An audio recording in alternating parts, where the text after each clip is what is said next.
I walked down onto the level of the railway. As I came nearer, I saw that he had a dark beard, heavy eyebrows, and bad skin. His signal box was in a dark and lonely place. On either side there were high, wet walls, shutting out almost all natural light. In one direction the light seemed to stretch without end. In the other there was a gloomy red light at the entry to a dark tunnel. Very little sunlight ever reached this place. It had a strange, dead smell. I felt its cold wind in my bones. I felt I had left the natural world. The signalman watched me come towards him. When I was near enough to touch him, he took a step back and lifted his hand.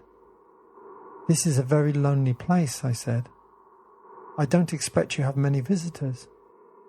He did not answer. Instead, he looked in a very strange way at the red light at the tunnel's mouth. I looked at his staring eyes and gloomy face. A terrible thought came into my mind. Perhaps this was a ghost, not a man. Then I noticed the fear in his eyes. "Why are you looking at me in that way?" I asked, forcing a smile. He answered in a low voice, "I thought I had seen you before." "Where did you see me?" The signalman pointed to the red light. "There?" Staring at me, he replied, "Yes." "My good fellow," I said, "I promise you I have never been here before." "Yes," he replied, "I can see that now." We both relaxed a little. "Do you have much work to do here?" I asked. "Not physical work," he said. "I only have to change that signal and look after that light." "But you spend many hours watching the line," I said. "It must be very lonely." "I am used to it, sir," he said, "and I try to spend my time well. I read and study."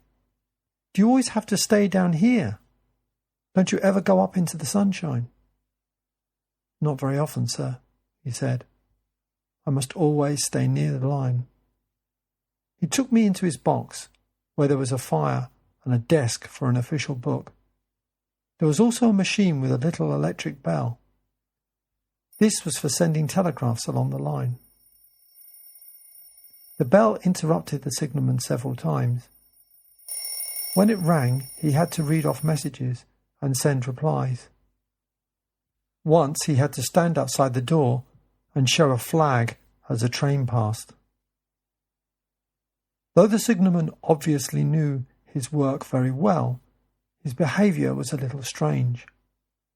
Once he turned his face towards the little bell when it did not ring. Getting to his feet, he opened the door of the hut and looked out towards the red light near the mouth of the tunnel. When he returned to the fire, he had that strange look again. "Are you happy with your work?" I asked. "I used to be happy," he answered, in the same low voice. "But now I am troubled, sir." "By what? What is your trouble?" "It is very difficult to explain, sir. If you visit me again tomorrow night, I will try to tell you. I shall be here again at 10 o'clock tomorrow night, sir." We went through the door together. "Before you go, can I ask you a question?" "Certainly." "What made you cry, 'Hello, you down there'? Why those exact words?" "I don't know," I said.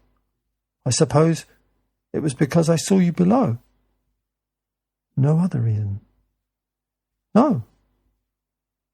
He wished me good night and held up his light. I walked by the side of the railway line until I found the path. It was easier to climb up than to come down, and I got back to my hotel without a venture. The next night I kept my appointment. The clocks in the distance were striking 11 when I began climbing down the path. The signalman was waiting for me at the bottom. We shook hands and walked together to the box. Then we entered it, closed the door, and sat down by the fire. "I have decided, sir," he began as we sat down, "that I will try to explain to you what troubles me."